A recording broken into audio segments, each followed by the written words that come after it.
तर हिंदू नववर्षाच्या स्वागताच्या निमित्तानं डोंबिवलीमध्ये रांगोळीच्या माध्यमातून सामाजिक संदेश देण्याचा प्रयत्न झालाय।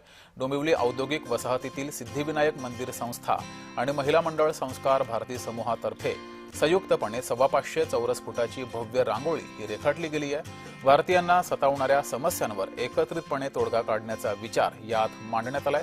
सध्याच्या सिलेंडर टंचाईचा मुद्दा सुद्धा रांगोळीमध्ये दिसतोय।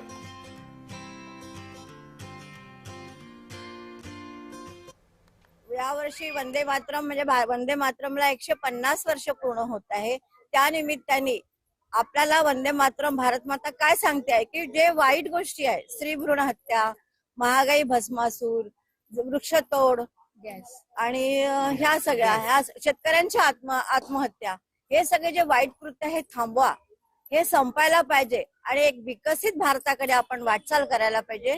हा संदेश आम्ही सगळे सेवेकरी म्हणजे महिला आणि आमच्या संस्कार भारतीत मधले सगळे सहकारी यांनी सर्वांनी मिळून ही रांगोळी काढलेली आहे।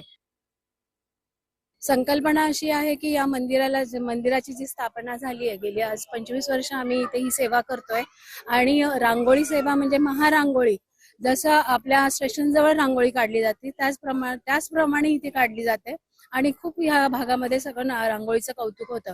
माझ्या सगळ्या सहकारी कलाकार इतके सुंदर मनापासून सगळे सेवा करतात ही आणि त्या सेवेचा आनंद जो आहे तो सगळ्यांना इथे मिळतो।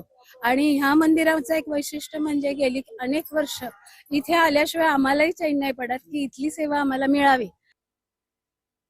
33व्या वर्षापासून आम्ही ही रांगोळी स्पर्धा करत असतो आणि त्याच्याबरोबर दीपोत्सव हे करतात आणि ज्या आमच्या भगिनी आहेत, ज्या आमच्या लेडीज आहेत, त्या लेडीज आम्हाला पूर्ण मदत करतात आणि सर्व कार्यक्रम त्याच करतात।